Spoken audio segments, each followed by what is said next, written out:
Sado 5:00 ng hapon, habang pauwi ang magpinsang Aiden at Jacob galing sa paaralan, ay nadaanan nila ang ilang taong nagkukumpulan sa tapat ng simbahan. Pag nakaantabay sa babaeng wala sa sarili, ay napatingin bigla si Aiden sa kanyang pinsan, matapos mapansing tila umuusli-usli ang pangil ng nagwawala. Dahil doon ay nilapitan niya ang nakatatandang pinsan at pasimpleng binulungan. Nakita mo yun, Kuya Ja? Parang tinubuan ng pangil ng aswang yata yan. Hindi niya na natapos ang pagsasalita sapagkat sumigaw na ang isang opisyal at pinadistansya silang lahat na nakikiusyoso. Dahil doon ay nag-decide na rin ang dalawa na umalis na lamang doon. Tara na, kulot. Nababaliw lang yan. Kibit-balikat na sumunod na lang ang nakababatang binata sa kanyang pinsan. Nang malayo na sila sa nagkukumpulang tao, ay muling nagsalita si Jacob habang nakahawak sa backpack nito. Hindi mo namukhaan yung babaeng yon. Napadaan na yun sa tapat ng school nung nakaraang araw eh. Sa mismong karinderyang kinakainan natin. Nanghingi pa nga yan dun sa kumakain dun sa likuran natin eh. Napaisip ng bahagya ang binatang kulot bago umiling-iling. Di ko na matandaan, kuya eh. Hayaan mo na. Basta siya yun. Malamang nalipasan ng gutom yun kaya nagkaganon yung babaeng yun. Napanguso si Aiden sapagkat tila duda siya sa mga sinasabi ng nakatatandang lalaki. Sabi naman ng mga tsismosa kanina, galing nga raw yun sa isang handaan. Pero hindi rito, parang sa kabilang baryo daw. Kina Ate Elsa. Saglit na tigilan ang medyo patpating binata kasabay ng pag-aayos nito sa salamin. Handaan? Sa linggo pa ang pista kina Elsa, di ba? Siya nga pala, samahan mo akong pumunta ron ha, para payagan tayo ni nanay kahit gabihin. Natuwa naman ang binatang kulot sa balitang yon.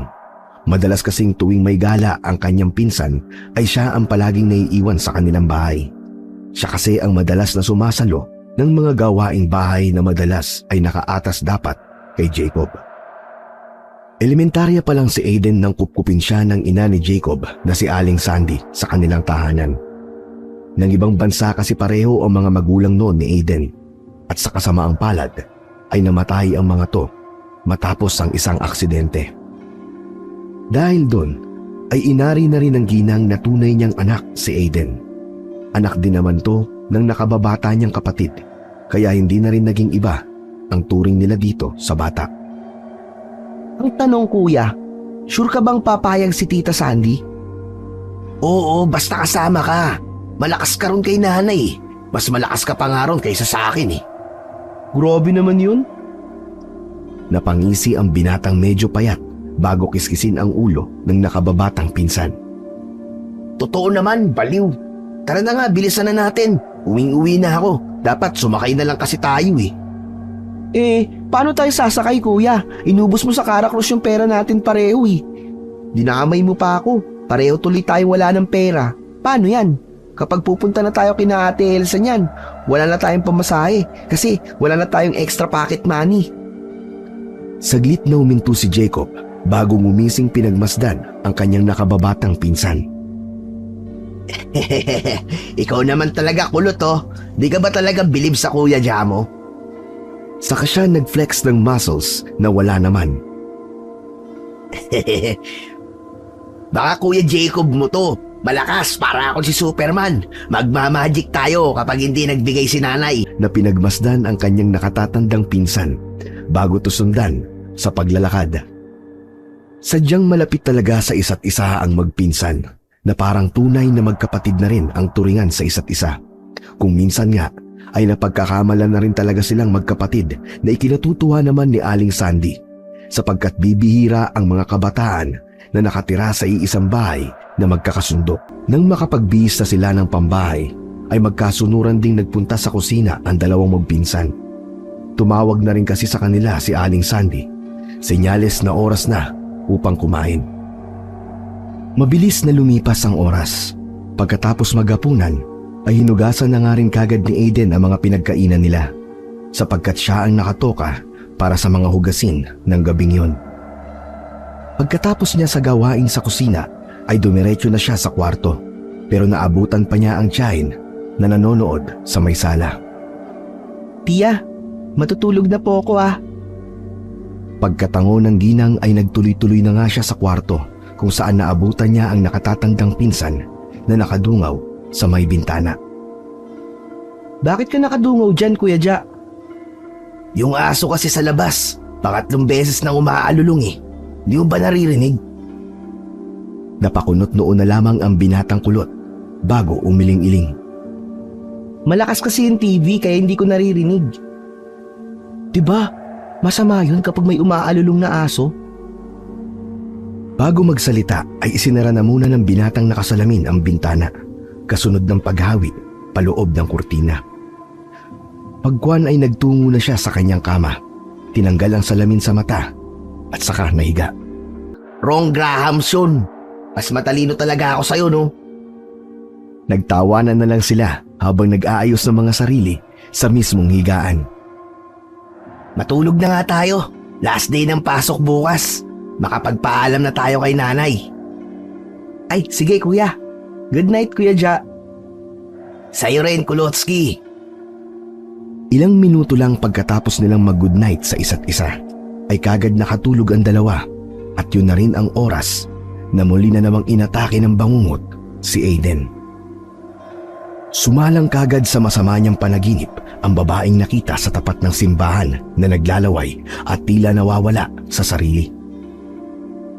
Tumayo to sa harapan niya at walang kahirap-hirap na nabuwal ang mga opisyal na umaawat. Dahil doon, sa takot ng binatang kulot, ay napaatras siya hanggang sa mapaupo sa lupa. Doon ay biglang nagdilim ang kapaligiran. Nawala rin ang lahat ng tao sa paligid at tanging sila lang ng babaeng naglalaway ang natira. Ilang saglit pa ay unti-unting nagbago ang anyo ng nasabing babae. Kumulubot ang mukha nito. Lumubog ang mukha. Lumawit ang mahahabang dila at lumabas ang matatalim na pangil. Nangitim ang mga balat at naging isang mabagsik na halimaw ang kanyang anyo. Pagkadaka ay bigla na lang tong umalulong ng ubod lakas. Nagtalsikan ang laway nito sa kanyang muka. At dahil doon ay nakaramdam siya ng pangangati. Hanggang sa isang iglap ay nawala rin ang nasabing halimaw. Napalitan to ng isang life-size mirror at nang makita niya ang sariling refleksyon sa salamin na unti-unting nagpapalit ng anyo katulad sa babaeng nakita niya, ay bigla na siyang napasigaw sa sobrang pagkagimbal. Kasabay noon ay may isang kalakasang sampal ang gumising sa binatang kulot. Pagbangon niya sa kama ay kaharap na niya ang pinsang si Jacob. Binabangungot ka na naman, kulot. Napabuntong hininga muna ang kulot na lalaki bago mahinang tumugon. Salamat sa pagising, Kuya Ja. Teka, sandali. Kukuha lang ako ng tubig. Pagsapit ng umaga ay tila normal na lang sa magpinsan ang mga nangyari. Butet, naabutan ko kayo rito. Kumusta kayo? Nag-aapiran muna silang tatlo bago sabay-sabay na naupo. Nang maserve na ang mga orders nilang pananghalian ay nag-usap-usap ang tatlo habang kumakain. Ayos naman kami. Ikaw ba? Ito, pogi pa rin. Nasaan na pala ang ate Elsa mo? Ilang araw na kaming hindi nagkikita eh. Ilang araw na siyang absent. Gusto ko na nga sanang pumunta sa inyo. Naputol na sa pagsasalita ang binatang nakasalamin dahil sa biglaang pagsasalita ni Jack. Naku, kuya, buti hindi ka pumunta. Nagkatinginan na magpinsan na tila nagtataka. Teka, okay lang ba ang ate mo? Oo nga, Jack. Okay lang ba si Ate Elsa? Napatingin-tingin muna ang poging binata sa paligid bago nagbalik tingin sa mga kausap. Sorry, huwag kayong mag-alala. Okay na okay naman si ate. May buwanang dalaw lang siya kaya yun, umabsent muna. Medyo hindi niya kasi kayang sakit ngayon eh. Dahil doon ay nakahinga sila ng maluwag pagkatapos ng mga sinabi ni Jack. Siya nga pala, Jack. Inaya niya kasi kami sa linggo, sa piyesta sa inyo. Approve na ba yun? Welcome ba kami sa inyo? Oo naman kuya. Nasabi na nga sa akin ni ate na punta na lang daw kayo ron. Hihintayin ko kayo ha. Sure akong mag-e-enjoy kayo sa dami ng mga pagkain doon. Yun! Sa Sabado pa lang magda-diet na talaga ako para makakain ako ng marami-rami. Sabihin mo pala sa girlfriend ko. Miss ko na siya ha. Oo naman Kuya Ja. Makakarating yun. Asahan mo. Pagkatapos ng saglit na pag-uusap, ay nag-focus na nga ang tatlo sa pagkain hanggang sa matapos na sila. Pagdating sa mismong gate ng paaralan, ay naghiwa-hiwalay na ang tatlo dahil sa magkakaiba rin naman sila ng room na pinapasukan. At sa paglipas ng mahabang oras, katulad ng palaging nangyayari, sabay na namang umuwi ang magpinsan. Natalo na naman kasi silang dalawa sa Caracruz, kaya no choice sila kundi ang umuwi na maglakad. Pagdaan nila ng tapat ng simbahan, ay may mga iilang kumpulan na naman ng tao silang nakita. Pero wala nang kumusyon, sadyang nagchichismisa na lang ang mga tao. Kaya nakiisyoso na rin ang pasimple. Ang tado, para tayong mga siratuloy nito eh. Sabay na lang silang napakamot sa ulo habang nagkakatinginan. Speaking of nanay, magpapaalam na ako sa kanya mamaya. Samahan mo ako para kapag may tanong si nanay na di ko masagot, ikaw ang baback up sa akin. Sure, Kuya Ja. I always got your back. Pa-English ka pa dyan. Kulang-kulang naman. I always got your backbone. Yun. Nagtawanan na naman sila at nagpatuloy sa pagkukulitan habang pauwi sa kanilang bahay. Nang hapunan na ay doon na nga inopen ni Jacob ang tungkol sa pista sa kabilang baryo na pupuntahan nila ni Aiden. Nung una ay ayaw pang pumayag ni Aling Sandy sapagkat nasa dulong baryo pa ang nasabing lugar na pupuntahan. Kaya gumawa ng aksyon ang magpinsan para mapayagan silang pareho. Nakipagkasundo sila sa ginang na gagawin ang ilang mga gawaing bahay katulad ng paglilinis ng buong bahay at paglalaba ng sariling mga damit. Kaya sa bandang huli ay sumang-ayon na rin si Aling Sandy. Sabado ng umaga, maagang ginawa ni Aiden at Jacob ang mga dapat gawin sa loob ng bahay bilang pagtupad sa kasunduan nila kay Aling Sandy para makadalo sa pista bukas. Habang naglilinis ay kita sa mukha nila ang pagka-excite sapagkat sa totoo lang ay ito ang unang pagkakataon nilang gagala sa malayo-layong lugar. Wala na si Aling Sandy dahil maaga itong nagtungo sa bayan para mamili ng lingguhan nilang grocery. Nagbilin lang ang gilang sa dalawa na bago sila magtungo bukas sa pista ay kailangan natapos na nila ang lahat ng gawaing bahay na ipinangako nilang gagawin. Kaya maaga talagang nagising ang magpinsan para pagtulungan ang mga dapat nilang tapusin para makagala at makapunta na rin sa pistahan. Kuya Ja, tapos na ako. Ikaw ba? Saglit na tumigil si Jacob sa kanyang ginagawa at pagkatapos ay saka siya lumingon sa nakababatang pinsan na kulot na ang itsura ay basang-basa ang damit na parabang naliligo sa sariling tumpawis. Patapos na rin. Grabe naman yung itsura mo, Insan. Para kang nakikipagkarera sa mga ostrich Tingnan mo sarili mo. Kulot, naliligo ka na sa sarili mong pawis.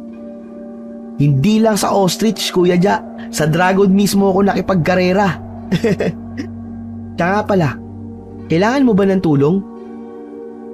Habang natatawa ay umiiling-iling ang binatang nakasalamin at pagkatapos noon ay saka siya bumalik sa kanyang ginagawang paglilinis ng mga sopa na tila dekada nang hindi nalinisan dahil sa kapal ng alikabok. Naku, wag na kulot. Magpahinga ka na muna. Tignan mo yung pawis mo. Tanggalin mo na nga yung damit mo at ilagay mo ron sa labahan. Patapos na rin naman ako rito eh. Maghayahay ka na muna dyan. Oh, tignan mo sarili mo. Para ka lang basahan Saglit na naupo si Aiden pero hindi sumayad ang puwitan nito sa sahig. Baka mamaya dumating si Tita Sandy. Tapos maabutan pa ako natutulog. Baka hindi ako pasamahin nun. Angik, nandyan na si nanay, kadarating lang. Tingnan mo sa kusina yung mga pinamili niya. Ganun na nga ang ginawa ng binatang kulot pero wala naman siyang naabutang tao sa kusina kaya kaagad din siyang bumalik sa labas ng bahay. Oh, sabi mo nandyan si tita. Nasaan na siya? Lumabas lang, kinuha yung binili niyang lutong ulam. Buting araw at bumili siya kasi hindi ko rin naman namalaya na mag-aalas 12 na pala. Hindi ako nakapagluto ng ulam natin eh. Nako! Yari tayo niyan, insan. Natigilan na lang si Aiden sa pagsasalita sapagkat sumingit na kagad ang nakatatanda niyang pinsan. Ano ka ba? Huwag ka nga masyadong praning. Alam naman ni nanay na naglilinis tayo eh. Kaya nga, siya mismo yung bumili ng lutong ulam eh. Bibili pa raw siya kamo ng juice. Tila nanlaki naman ang mata ng kulot na binata sa kanyang narinig. Oh, talaga kuya? Si tita? Bibili ng juice? Anong meron? Parang may himala ngayon ah. Naglinis daw kasi tayo. Huwag mo lang kontrahin, baka mamaya mapurnada pa yung trip ni nanay eh. Nagtawanan silang dalawa at natigilan din dahil tumunog na ang gate at pagtingin nila roon ay pumasok na nga si Aling Sandy. Pagkakita ng ginang sa binatang kulot na naliligo sa sariling pawis ay sinabihan niya kagad itong magpalit na ng damit upang hindi matuyuan pa ng pawis. Tumigil naman saglit si Jacob dahil sinabi ng ginang na manananghalian na muna silang tatlo. Nagtungo na nga si Aiden sa kwarto saka nagtanggal ng damit at nagpunas na rin ng pawis. At mula roon ay nadinig na nga niya ang boses ni Aling Sandy na nag-uutos kay Jacob na maganda na makakain sa hapagkainan. Nang matapos ng makapagpalit ng damit ay nagtungo na rin siya kagad sa kusina at sabay-sabay na nga silang nananghalian. Nang matapos na sa pagkain ay kagad niligpit ni Aiden ang mga pinagkainan dahil siya ulit ang nakatoka para sa araw na yon. Habang naguhugas ng mga pinagkainan, si Jacob naman ay pinakain muna ang mga alagang pusa ng kanyang ina bago bumalik sa ginagawa nito. Pagsapit ng 3:00 ng hapon, nang masiguro ng magpinsan na wala nang gagawin, ay sabay nilang tinungo ang silid ni Aling Sandy. Nay, tapos na po kami sa lahat ng gawain. Tumigil sa pagbabasa ang ginang at tinarap ang magpinsan. Nang lumaon ay bumunot to ng pera sa kanyang pitaka at inabot sa 2 binata. Abot langit ang ngiti nila dahil ito ang unang pagkakataon na mabigyan sila ng malaking halaga ng pera. Kaya pagsapit ng gabi ay mas nagsipag pa ang magpinsan. Mukhang tuwang-tuwa si Tita Sandy sa general cleaning natin, Kuya Ja. Linisin ba naman natin yung sopa? Halos 2 dekada nang hindi nalilinis yun eh. Nagtawanan na lang silang dalawa bago nagpasyang matulog. Bukas, mga 3:00 na tayo ng hapon magpunta para hindi ganong kainit. Hindi rin naman tayo manonood ng mga para-parada na yan eh. Sige, Kuya Ja. Good night na. Nang gabing yon, habang natutulog ay binangungot na naman si Aiden. Dala na rin ng pagod. Pero katulad ng nakasanayan nilang magpinsan, ay pinainom lang siya ng tubig bago tila normal na nakabalik sa pagtulog. Kinabukasan, mag-aalas 3 ng hapon ay gayak na ang magpinsan. Sabay silang nagpunta sa silid ni Aling Sandy para makapagpaalam na pupunta na sila sa baryong may pistahan. Tumingin lang ng matalim ang ginang sa 2 binata at pagkatapos ay saka siya nagsabing, "Huwag magpapaabot ng 10:00 ng gabi." Natuwa sina Aiden at Jacob matapos yung marinig. Kadalasan kasi ay hanggang 8:00 lang ang taning sa kanila kapag lalabas ng bahay. Nagbilin pa si Aling Sandy sa 2. Nadalhan siya ng pasalubong at ng paborito niyang lechon. Sige, Nay. Dadalan ka rin namin ng kakanin na paborito mo. Diba, Den? Ay, opo, Tita. Dadamihan namin ang pagdala ng lechon. Marami nun kina Jack. Sigurado yun. Hindi na natapos ng kulot na binata ang sinasabi dahil tila ipaligtabuyan na sila ng ginang matapos itong sumenyas at magsalita na umalis na sila bago pa magbago ang kanyang isipan. Dali-dali nang lumabas ng bahay at bakuran ang magpinsan. Pagkatapos nun ay mabilis silang naglakad papunta sa terminal ng tricycle at nagpahatid sa poblasyon kung saan doon ay sasakay sila papunta sa dulong baryo kung saan kapistahan ngayong gabi. Diretsong daan lang ang tinahak nilang lugar, subalit dahil may kalayuan nga ang nasabing baryo, kaya halos mag-iisang oras sila bago nakarating doon. Buti nakakaya ni na Elsa at Chuck na magbiyahe ng ganito kalayo araw-araw, no? Para lang makapasok sa eskwelahan? Grabe! Nakakapagod yun. Wala naman silang choice, Kuya Jay. Isa lang naman ang paaralan dito sa buong probinsya natin. Maswerte lang tayo dahil malapit tayo sa school natin. Sa bagay, may point ka. Goods ka dyan. Nang nasa bukana na ng baryo ang lumang jeep, ay iilan na lang din silang bumaba sa lugar ngayon. Nadinig pa nga ng magpinsan ang mag-asawang pasahero na nagbubulong-bulungan tungkol sa nasabing lugar, kaya pagbaba nila ng sakayan ay nasulyap pa si Aiden sa mag-asawang nasa loob pa ng jeep. Nang mawala na sa paningin nila ang sasakyan, ay biglang tinapik ni Jacob ang nakababatang pinsan. Hoy! Nakatunga nga ka pa dyan, kulot. Tara na! Napakamot ulo si Aiden habang pilit na tumatawa-tawa. May mag-asawa kasi ron sa jeep kanina, Kuya. Bulungan ng bulungan, parang tayo yata ang pinag-uusapan. Nako, hayaan mo na nga yung mga yun dahil ganyan talaga ang libangan ng mga matatanda. Malamang ang pinag-uusapan nila ay kung sino mas pogi sa ating dalawa. Siyempre, malamang ako yun. Oh, huwag ka nang pumalagkulot ha, kukonyatang kita. Weh, di wow, Kuya Ja. Bahala ka nga dyan. Matapos magtawanan, ay muling napasulyap si Aiden sa sasakyang hindi na maabot ng kanyang tanaw. At pagkatapos ay sa kanya nilingon ang nakatatandang pinsan, nang biglang mapansin niyang sila na lang ang naroon sa lumang waiting shed. At nagtaka rin siya. Hala, tayo na lang pala ang nandito. Nasaan na, Kuya Ja, yung mga kasabay nating bumaba ng jeep? Napaungot ng muka ang binatang nakasalamin bago magsalita habang napapakamot ng ulo. Kanina pa talaga sila umalis. Kakatitig mo ron sa jeep. Hindi mo na napansin. Tara na nga. Alam mo ba yung bahay nila Elsa? Namimiss ko na talaga ang girlfriend ko. Grabe. First time ko rin makapunta, ano ka ba, Kuya Ja? Pero lakarin lang daw natin hanggang makita natin yung lumang chapel. Kapag may nakita raw tayong tao ron, itanong lang natin yung Lukuban residence tapos ituturo na sa atin. Pero kung wala naman daw tao, bilang daw tayo ng 6 na bahay kubong madadaanan natin, matutuntunan natin yung bahay nila. Sila lang naman daw ang meron ditong bahay na bato.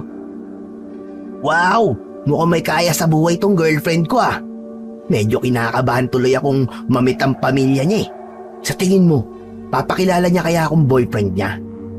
Ewan ko, Kuya. Ewan ko sa'yo. Ang ganda mo kausap. Tara na nga. Bago tuluyang sumunod na maglakad sa nakatatanda niyang pinsan, ay inilalang muli ni Aiden ang narinig kanina. Pinag-uusapan kasi na mag-asawa sa jeep ang tungkol sa baryong pupuntahan nila, na kung saan ay maraming araw aswang na naitatala sa buong lalawigan. Ang nasabing baryo kasi ay malayo-layo talaga at nasa pinakadulo na ng kanilang lugar, kaya hindi malabong totoo rin ang sinasabi ng mag-asawa kanina sa jeep. Tila nagising ang binatang kulot sa malalim na pag-iisip nang tapikin siya ni Jacob kasunod ng pag-aayos nito ng salamin sa mata. Napansin din kasi nito na tila malalim ang kanyang iniisip. Hoy, kulot! Lumang chapel na yun, di ba? May tao ron sa gilid. Ikaw na magtanong, bilisan mo. Medyo gutom na ako. Mag-aalas 4 na pala. Napangiwi si Aiden dahil sa mga sinabi ng nakatatanda niyang pinsan. Pagkuhan ay nilingon niya ang lumang chapel at nagulat din siya saka medyo natakot dahil nagmistulang haunted house ang nasabing kapilya. Mas lalo siyang kinabahan pagkakita sa ginoong itinuro kanina ni Jacob. Halatang nasunog ang kalahating parte ng ulo, kaya wala na tong buhok. Bako-bako ang muka, bulag ang isang mata, at nang ngumiti yun ay doon nila nakita ang bungi-bunging mga ngipin na iilan na lamang at nangingitim-ngitim pa. Aatras na sana siya, kaya lang itinulak siya ng nakatatanda niyang pinsan. hanggang sa makatapat na sila sa nasabing Ginoo. Wala na tuloy na gawa si Aiden kundi ang magtanong. Magandang hapon po. Magtatanong lang po kung alam niyo po kung saan po banda ang Lukuban Residence? Nang sabihin yun ng binata, ay biglang nagbago ang itsura ng lalaki. Ang mga ngiti sa mukha nito'y biglang napalitan ng seryosong itsura, kaya nakaramdam ng kaba ang magpinsan. Matagal silang pinagmasdan ng Ginoo na parang sinusuri ang buo nilang pagkatao, kaya kahit hindi nag-uusap ay napagkasunduan na ng pakiramdam ng magpinsan na alisan na ang kausap. Kaya lamang ay sa di malamang dahilan at bigla na lang itong ngumiti ulit sa kanila. Nagitla pa ang dalawa nang biglang tumuro ang Ginoo at nagsalita ng mga direksyon na dapat nilang tahakin. Salamat po, Manong. Maiwan na po namin kayo. Salamat po ulit, Manong ha. Natigilan na ang binatang nakasalamin sa pagsasalita dahil bigla na lang tumalikod ang Ginoo at hindi na sila kinibo pa. Nagkatinginan na lang tuloy sina Aiden at Jacob at sabay pang napakibit-balikat bago tuluyang alisan ang kausap. At habang tinatahak nila ang daan patungo sa itinuro ng lalaki kanina, ay napaisip na naman tuloy si Aiden patungkol sa narinig niyang usapan kanina sa jeep. Hindi maiwasang maglaro yun sa kanyang isipan, kaya hindi niya na masyadong magets ang pinagsasabi ni Jacob. Hanggang mula sa hindi kalayuan, ay natanaw na nila si Jack sa gate na tila nag-e-expect na sa kanilang dalawa. Narinig na rin ng magpinsan ang mga ingay, senyales ng kasiyahang nagaganap. Uy! Butit dumating na kayo! Kanina pa ako rito sa gate eh. Welcome sa bahay namin ha. Pagturo ni Jack sa likuran ay natanaw ng magpinsan ang hindi kalakihang bahay na bato, pero masasabing maganda yun talaga. Parehong namangha sina Aiden at Jacob pagkakita ng malapitan sa nasabing bakuran. Grabe, par! Hindi mo sinabing ang ganda naman pala ng bahay niyo at saka ang daming tao pala. Nakakahiya tuloy. Sabi na sa'yo, kulot eh. Mga rich kid tong mga to eh. Sa bagay, halata din naman sa itsura nila magkapatid. Pogi at maganda. Teka, nasan pala yung girlfriend ko? Yung ate mo? Ngumiti lang si Jack bago tumugon. Si ate, nasa loob. Sasamahan kita maya-maya. Medyo masama kasi ang pakiramdam dahil sa buwan ng dalaw, kaya hindi na rin muna pinalabas ng kwarto niya. Pero huwag kayong mag-alala. Okay na okay yun. Dahil sa sinabing yun ni Jack, ay nakampante na si Jacob kahit papano. Ilang araw na rin kasi niyang hindi nakikita ang kanyang girlfriend. Tara na muna sa loob. Hanapan ko lang ng upuan tong si Aiden, tapos Kuya Ja, samahan kita sa kwarto ni Ate Elsa. Nang makahanap na sila ng table ay pumwesto na nga ron si Aiden at pasimpleng nagmatsyag sa paligid. Tol, iwan na muna kita dyan ha. Kung nagugutom ka, pwede ka nang kumuha ron. Itinuro ng poging binata ang buffet na nasa pinakadulo malapit sa main entrance ng bahay. Tara na, Kuya Ja.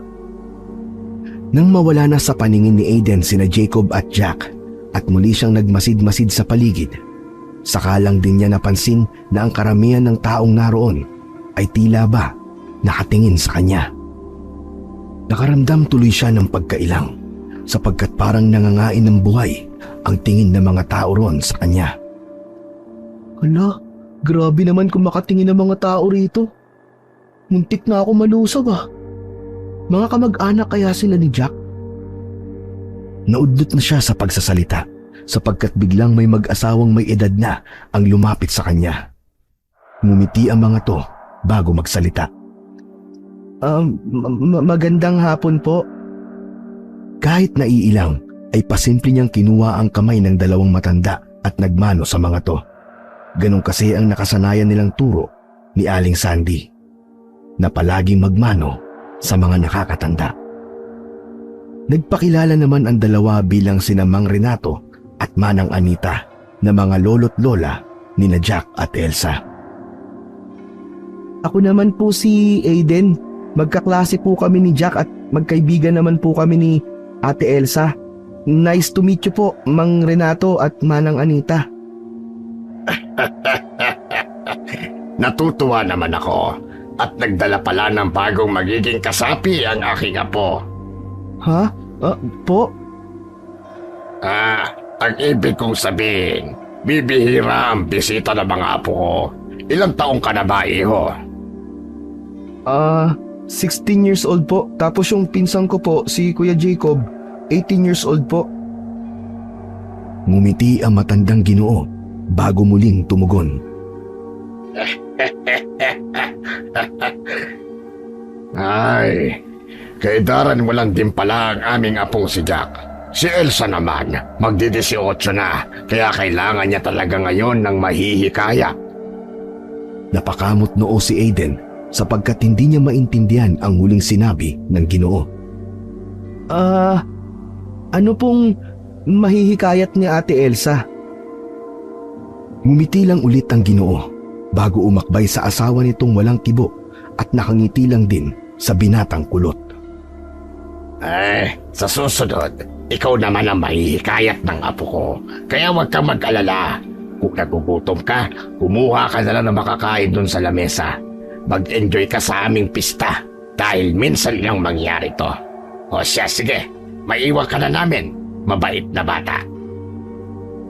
Maghahabol pa sana ng tanong si Aiden, kaya lang ay mabilis ang paglalakad ng mag-asawa na parang hindi uugod-ugod kung umasta. Mabuti na lang din ay dumating na rin kagad si Jack. Kaya kahit papano ay nawala na ang pag-aalala sa isip ng binatang kulot. Pag-upo ng poging binata ay napansin ni Aiden ang tila kagulumihanan din sa mukha nito. Kaya napatanong siya nang wala sa sarili. Ano na tol? Ayos ka lang ba? Parang biglang pakla ng mukha mo dyan Kumusta pala si Kuya Jack saka si Ate Elsa? Okay naman ang kuya mo ron. Magiging okay rin siya. Napakunot noon na naman ang binatang kulot dahil sa pagkalito. Ha? Magiging okay rin siya? Bakit? Ano bang nangyari? Makamot-kamot na lang ng ulo si Jack habang palingon-lingon sa loob ng bakuran nila kung saan ang iilang taong naroon ay nakamatsyag pa rin kay Aiden. Halika Aiden, sa loob ka na kumain. Huwag dito. Huwag mo na lang pansinin yung ibang mga bisitang nakatingin sa'yo. Minsan lang kasi makakita ng tao yung mga yan Sus, yun lang naman pala Wala naman akong paki sa kanila. Hindi ko naman sila kakilala Pero nakakailang lang, pansin ko rin na kanina pa sila nakatingin sa akin. Kaya sige na nga, doon na tayo sa loob para naman makita ko na ang bahay nyo. Matapos magkangitian ng magkaibigan, ay dumiretso na nga sila sa loob ng bahay kung saan merong mahabang lamesa na punong-puno rin ng iba't ibang uri ng pagkain. Nang nakita ito ni Aiden, ay halos lumuwa ang mga mata niya sa tuwa. Napapunas bibig din siya sapagkat pakiwari niya ay naglalaway na siya ng mga oras na yon dahil sa dami ng nakikitang pagkain. Nakita rin niya ang lechon kaya napahawak siya sa balikat ng kaibigan. Tol, favor naman Mamaya pahingi ako ng lechon. Nagpapadala kasi si Tita Sandy. Sige pare, kumuha ka lang. Ikaw na ang bahala dyan. Kumain ka lang ng kumain hanggang gusto mo. Magpakabusog ka. Bakit? Saan ka pupunta? Aalis ka?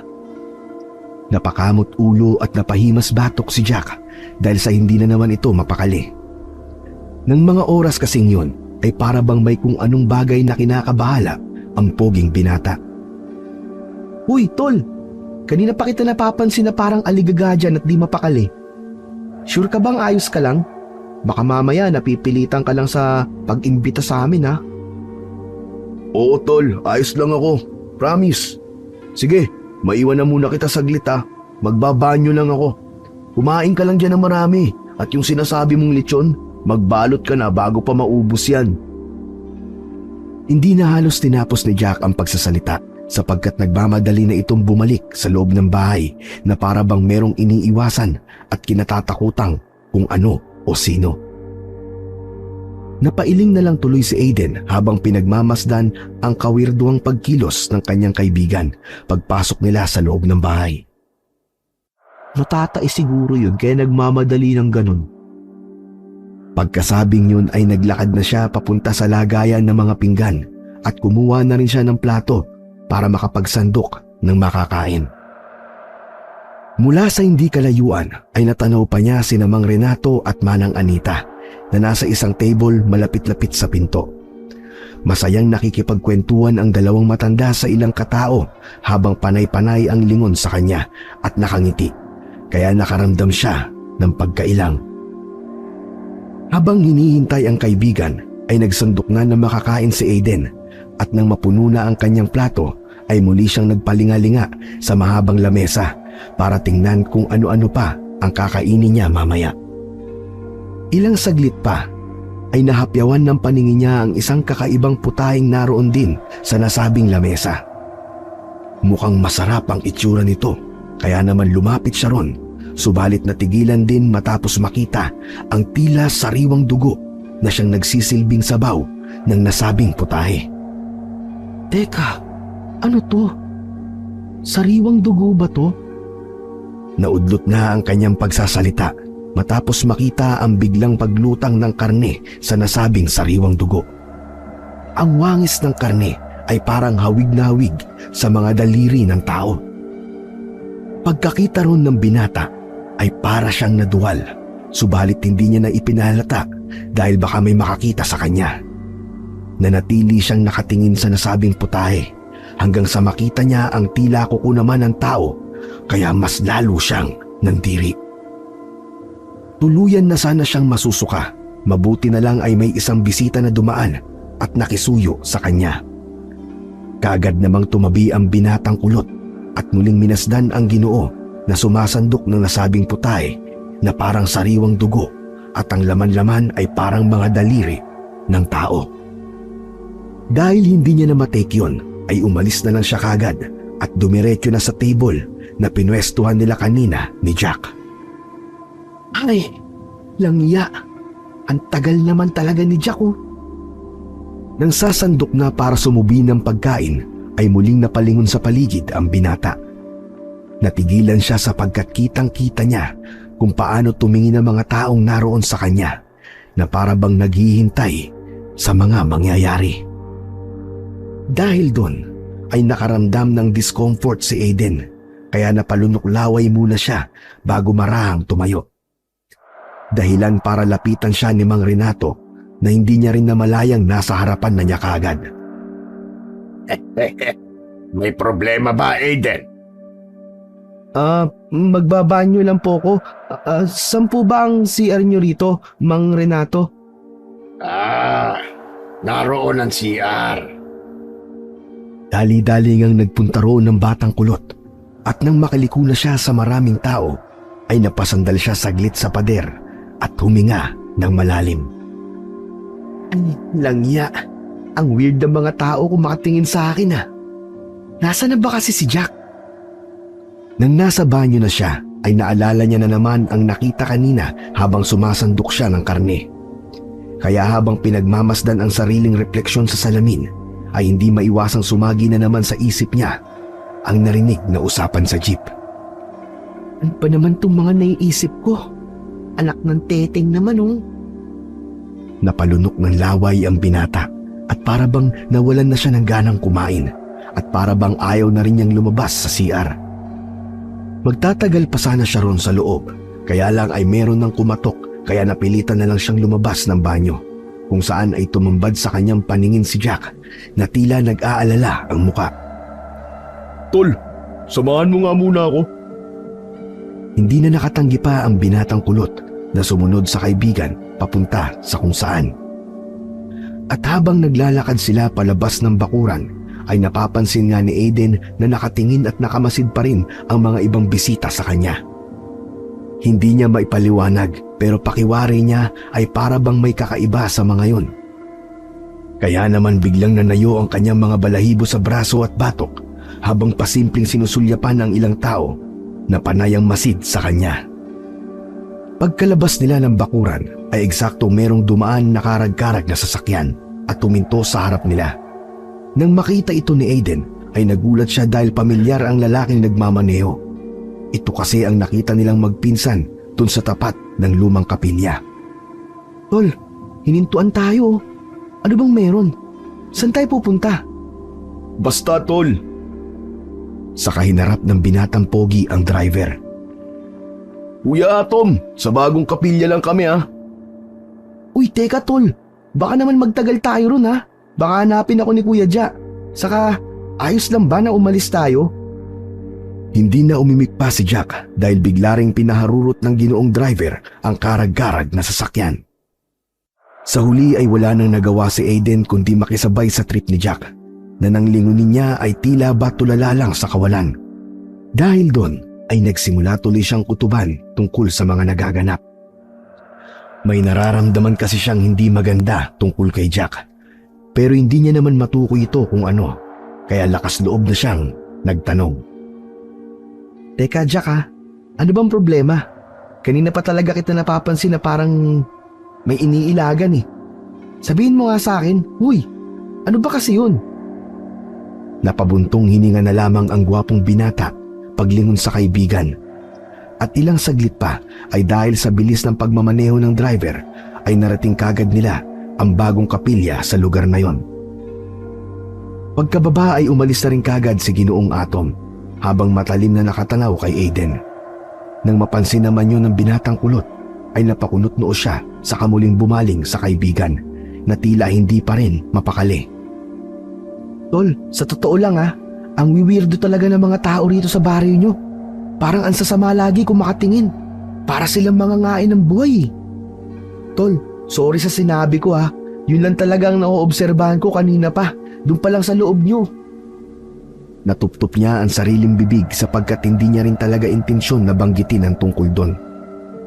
Kaya lang pagharap sa kanya ni Jack na tila nanlulumo ang muka ay mas lalo siyang naguluhan sa mga kaganapan. Pasensya na, tol Aiden Dapat talaga, pinigilan ko na kayong pumunta Hindi dapat ako nakinig sa sinabi ni Ate Elsa na i-guide kayo papunta rito. Kasalanan ko to Kasunod ng pagsasalitang yon ay muling napabuntong hininga si Jack na tila ba merong malalim na hugot. Ano nga ba kasing problema? May ginawa ba kaming hindi maganda? Hindi ganun yun, tol. Hindi mo lang maintindihan Hindi nyo maiintindihan. Pero please lang, huwag kang magagalit sa akin kahit anong mangyari Habang nagsasalita ang gwapong binata, ay halata sa ekspresyon ng mukha nito ang sobrang pag-aalala. Inintindi na lang din ni Aiden ang kaibigan hanggang sa lumipas ang mahabang oras. Nag-aya nang bumalik si Jack sa kanilang bahay. Pagdating nila ay lalong dumami ang tao na halos mapuno ang buong bakuran at kahit sa labas ng bahay. At habang pinagmamasdan ni Aiden ang mga bisita ay nakaramdam siya ng kakaibang kilabot. Iba na kasi ang tingin ng mga yun sa kanya. Katulad ng kanina, para siyang kakainin ng mga to ng buhay na buhay. Tol, pasensya na pero kailangan nyo nang umuwi. Dismayado lang na pinagmasdan ng binatang kulot ang kanyang kaibigan at eksakto naman nakakalabas lang din ni Jacob. Nang masdan niya ang nakatatandang pinsan ay napansin niyang tila ba merong kakaiba sa kilos nito. Parang lasing na ewan nahay si Jacob kaya napatingin na masama si Aiden kay Jack na nakayuko lang ng mga oras na yon. Pagkadaka ay sa kanya naman minasdan si Ate Elsa na nakatayo lang sa harap ng main gate habang pinagmamasdan ang boyfriend nitong luray-luray sa paglalakad. Anong nangyari sa pinsan ko? Kagad niyang inalalayan ang binatang nakasalamin na tila wala sa sarili. Matapos tong akbayan ay sa kanya kinumpronta ang nakatatandang pinsan. Kuya Ja, lasing ka ba ha? Ngumiti lang to at tumitig sa kanya. Kaya doon mas naaninag na ni Aiden ang mga mata nitong namumula na at may mga ugat-ugat sa bawat gilid.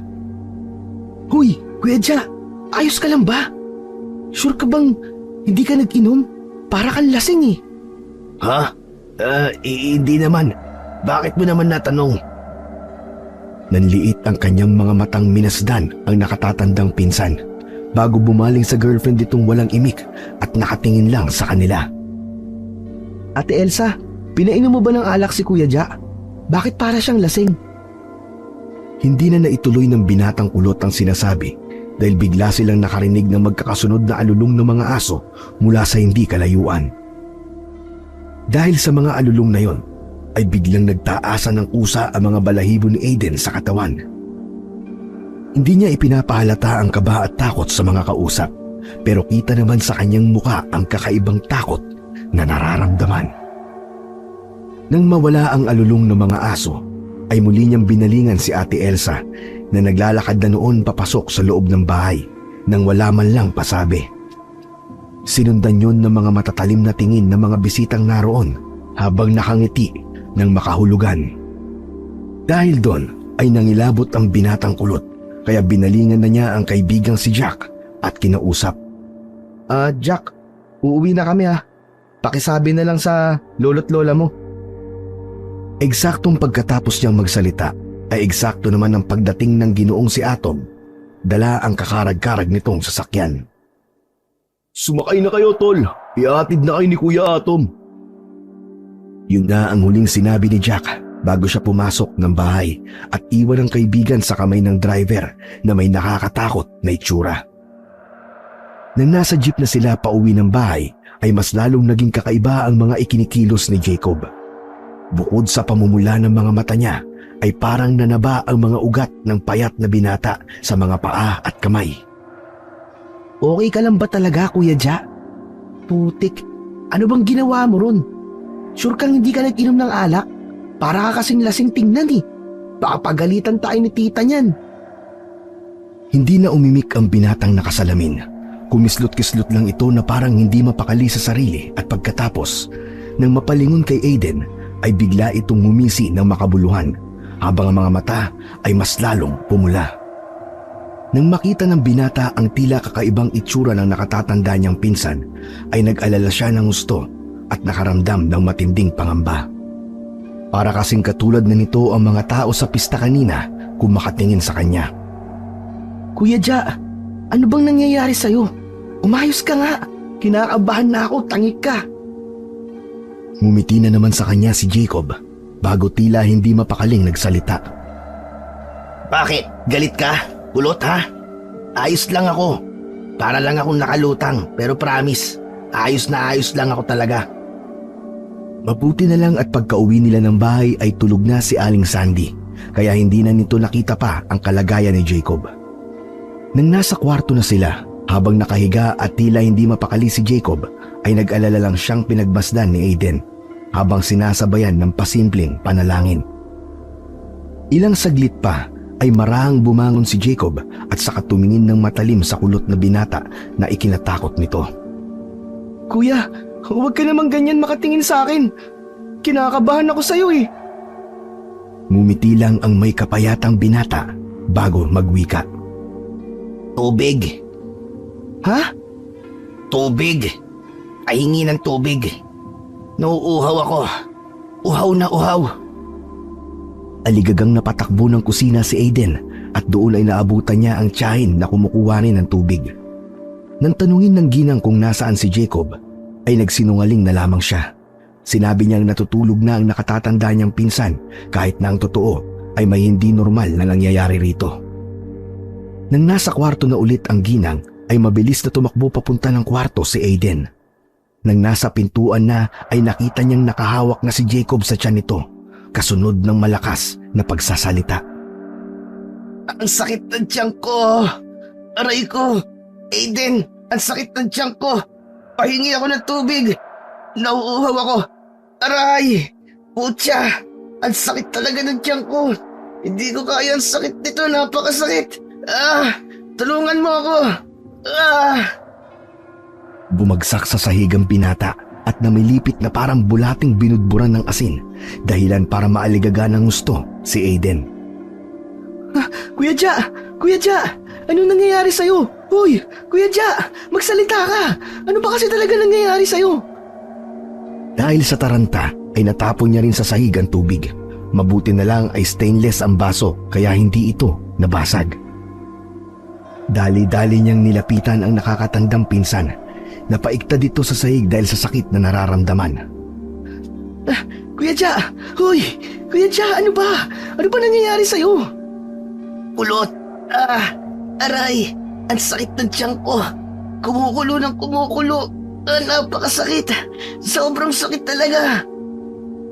Biglang tumayo si Jacob at walang pag-aalinlangan sinunggaban si Aiden na napahiga sa sahig. Nang maipababawan na ng kulot na binata ang kanyang pinsan, ay nataranta ito ng husto dahil sa takot. Kitang-kita niya kasi kung paano maglaway si Jacob habang ang mga mata ay nagpapalit-palit ng hugis at kulay. Umuusli-usli rin ang pangil nito habang ang ugat sa noo at leeg ay mas lalong kumakapal. Doon naalala ni Aiden ang babaeng nakita nila noong nakaraan sa tapat ng simbahan. Alos kapareho kasi nito ang inaasal ngayon ng nakatatanda niyang pinsan na si Jacob. Kuya Ja! Ano ba nangyayari sa'yo? Unti-unti na ngang nagbago ang anyo ni Jacob at biglang ibinuka nito ang bibig na parang isang mabangis na hayop na handa ng sakmalin si Aiden sa leeg. Subalit tila gumana naman ang adrenaline rush ng binatang kulot. Nasapok niya ng malakas sa muka ang nakatatandang pinsan.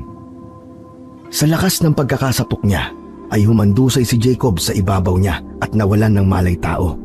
Kaya tila naudlot din ang pagpapalit nito ng anyo papunta sa isang nakakatakot na nilalang. Eksakto naman na naabutan sila ni Aling Sandy sa ganoong senaryo, kaya nagtaka ang ginang.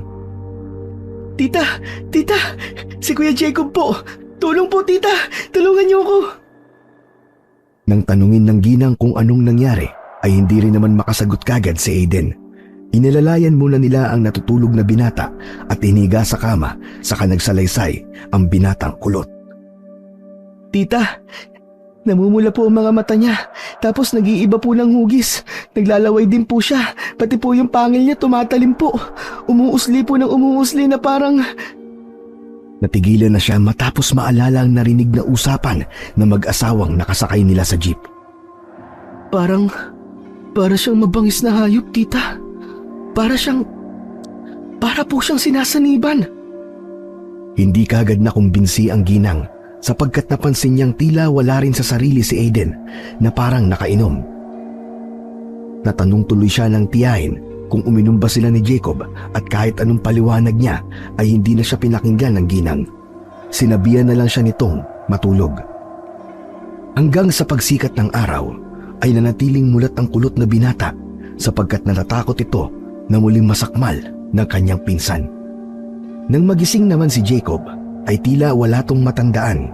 Parang normal lang din ang lahat ng kilos ito pero nanatiling mapagmasid si Aiden. Kuya Ja, ayos ka lang ba?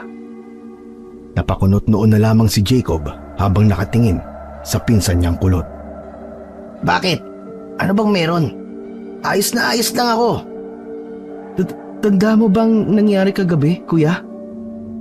Tumango muna si Jacob bago umalis sa higaan nito. Tara, almusal na tayo, kulot. Nauna nang lumabas ang payat na lalaki kaya mas lalong naguluhan si Aiden dahil para bang ayos na ang kanyang pinsan. Nang mapatingin siya sa kama nito ay ganoon na lamang ang pagtataka niya nang makitang naiwan doon ang salamin nito sa mata. Masyadong malabo ang mga mata ni Jacob kaya hindi ito pwedeng maglakad na hindi suot ang kanyang salamin. Kinuha yun ni Aiden at patakbong lumabas ng kanilang silid at pagdating niya sa kusina para iabot sana ang nasabing salamin ay nagibal siya sa kanyang nakita.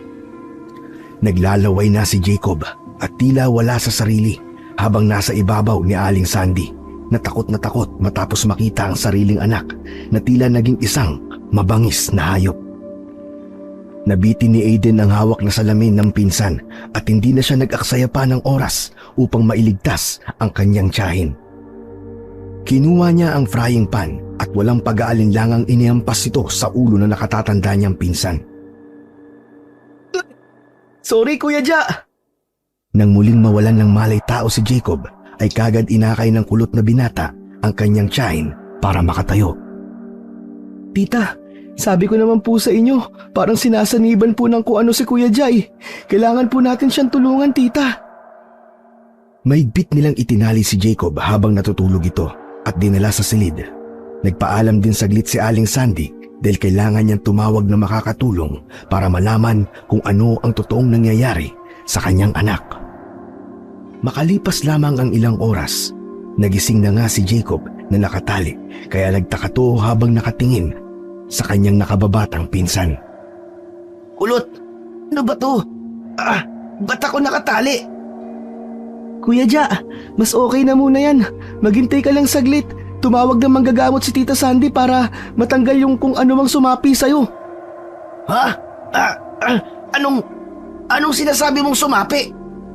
Basta kuya, naalala mo yung nakita nating babae na parang wala sa sarili na naglalaway nung nakaraan? Ganun yung nangyayari sa'yo ngayon, Kuya Ja. Habang sinasabi yun ni Aiden, ay unti-unti na ngang naglaway ulit si Jacob. Pero hindi niya to namamalayan. Parang pakiramdam niya sa sarili ay normal lang ang lahat. Kulot, pinsan, pakawalan mo ako rito.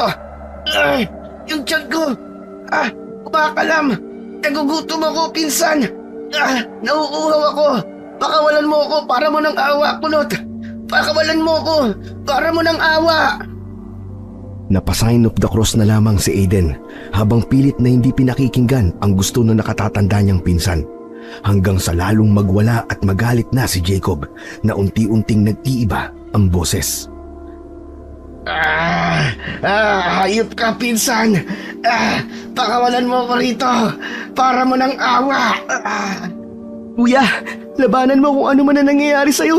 Labanan mo please. Papalapit na ang tulong. Malapit na si Tita Sandy. Nang marinig ni Jacob ang mga sinabing yun ng kanyang pinsan, ay tila ba bigla siyang tumalima. Ang mga ugat-ugat na naglitawan sa kanyang leeg at iba pang bahagi ng katawan ay bigla ring nawala. At pagkatapos ay naluluwa siyang napatingin kay Aiden habang dahan-dahang napapaiyak. Pinsan, anong nangyayari sa akin? Parang di ko makontrol ang katawan at isip ko. May nag-uutos sa akin na pumatay. May nag-uutos sa akin na patayin kayong dalawa ni nanay. Tulungan mo ako, pinsan. Please, para mo ng awa. Ang sakit na naman ang tiyan ko. Pati ng ulo ko. Napakasakit. Parang sasabog sa sobrang sakit. Biglang nasuka ng maraming ulit si Jacob at nang makita yun ng nakababata niyang pinsan ay natuptup nito ang bibig dahil kulay itim ang mga naisuka nito. Kasunod noon ay ang unti-unting napunit ang damit ni Jacob kasabay ng pagbabago ng anyo nito. Ang mga ugat-ugat sa sentido niya ay tila luluwa na parang kumikibot-kibot. Ang mga mata niya mas lalong nanlisik hanggang sa parabang magkasalubong na ang kanyang mga kilay. Habang unti-unting lumalabas ang matatalim na pangil, ay napapaungol ang binata dala ng sakit at init ng katawan na nararamdaman. Mas naglaway siya na parang asong nauulol at pagkatapos ay unti-unti ring kumapal ang kanyang mga balahibo sa braso at maging sa hita. Ang mga daliri niya'y nangitim pati ang mga kuko ay unti-unting humabat, tumalim habang patuloy sa pag-ungol. Ang nagpagimbal kay Aiden ay nang makita niyang humaba ang dila ng kanyang pinsan. Umabot ito hanggang leeg, papunta sa buong muka na parang hinihilamusan ang bahaging yon. Nang makita nga ng binata ang kabuuan ng pagbabagong anyo ni Jacob, ay doon niya na na-realize na hindi to nasaniban kundi nahawa to sa pagiging aswang. Matapos ang napakalakas na pag-ungol, ay napigtal ang lubid na nakatali sa katawan nito, kaya napaatras si Aiden hanggang sa mapaupo na lamang sa sahig.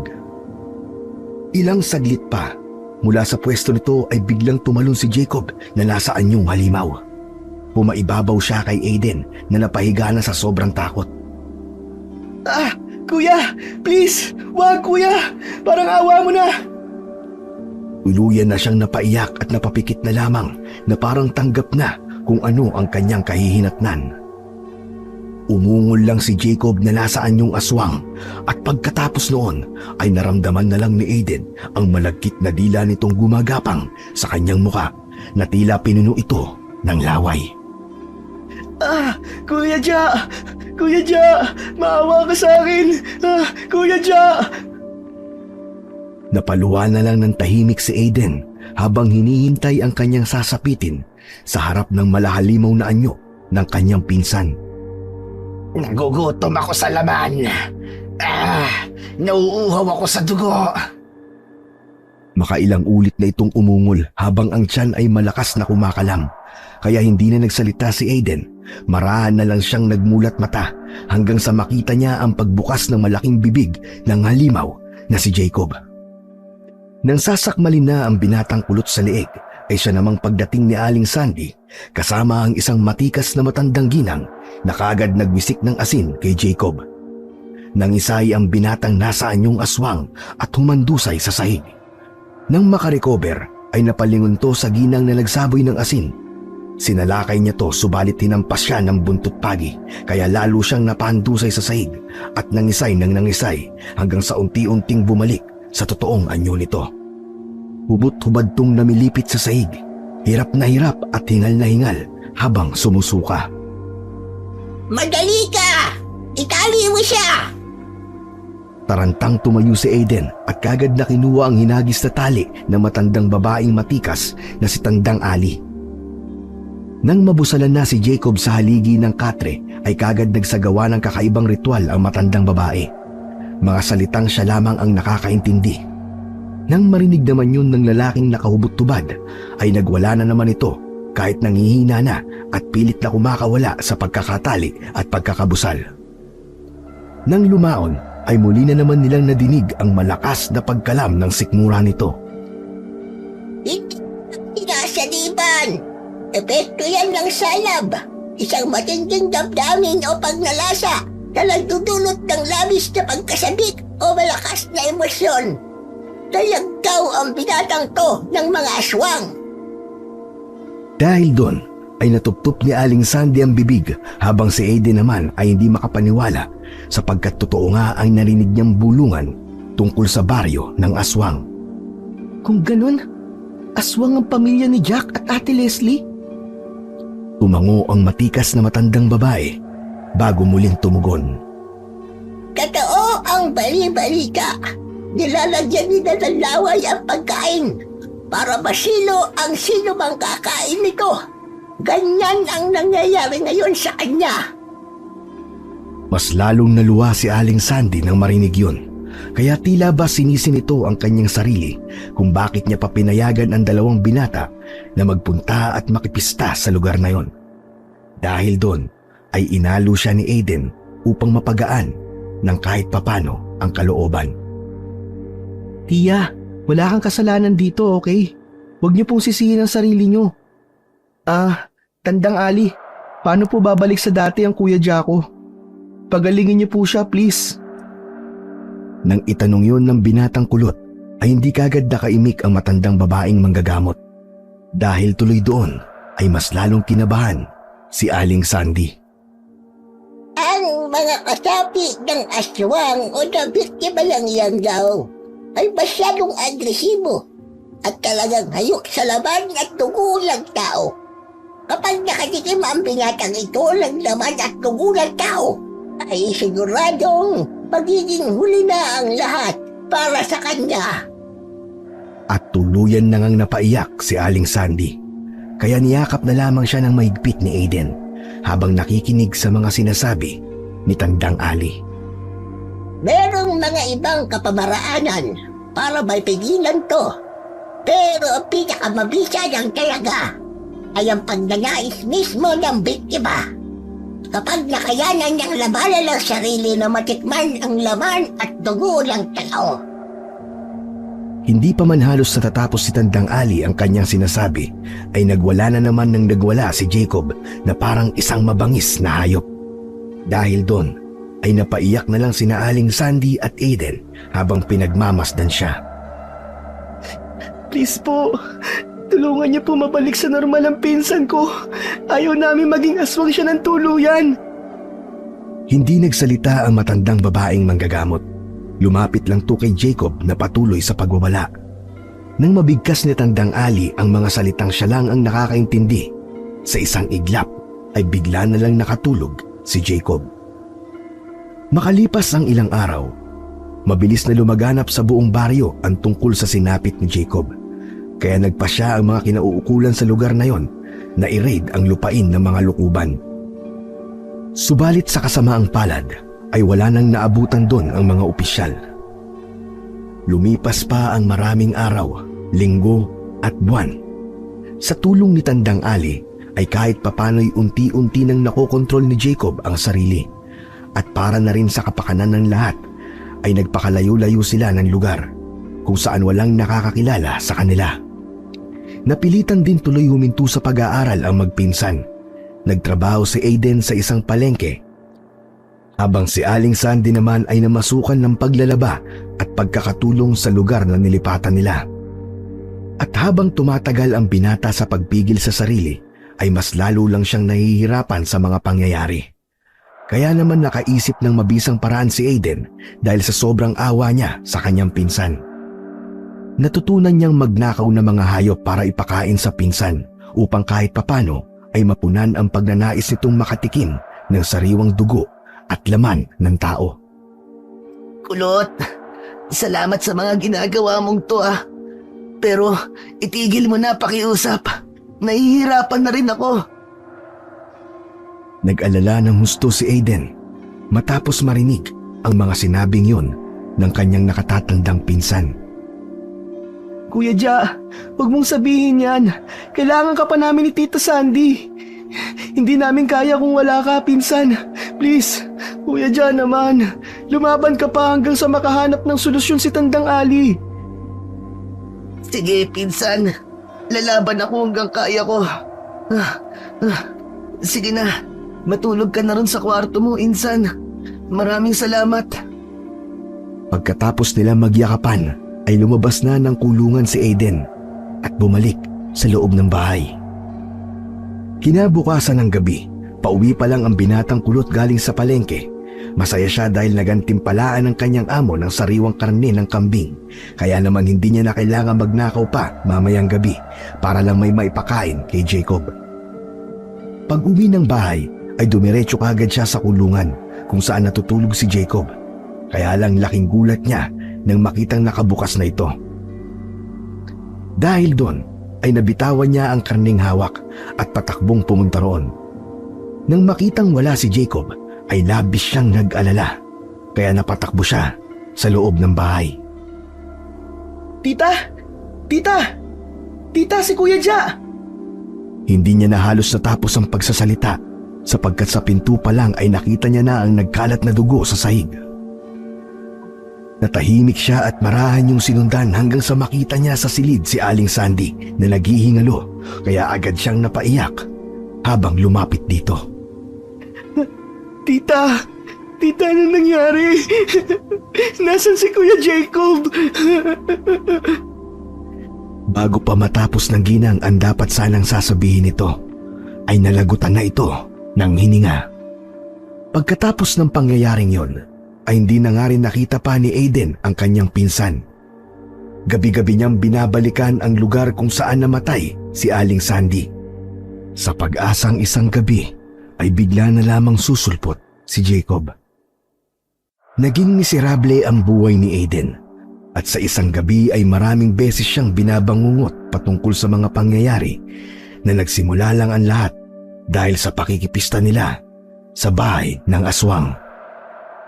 Inasam niya rin na makitang uli ang dating kaibigan na si Jack na nagtraidor sa kanila, kaya siya nasasadyak ngayon sa labis na kadiliman. At umaasa siyang isang araw na muling sisikat muli ang liwanag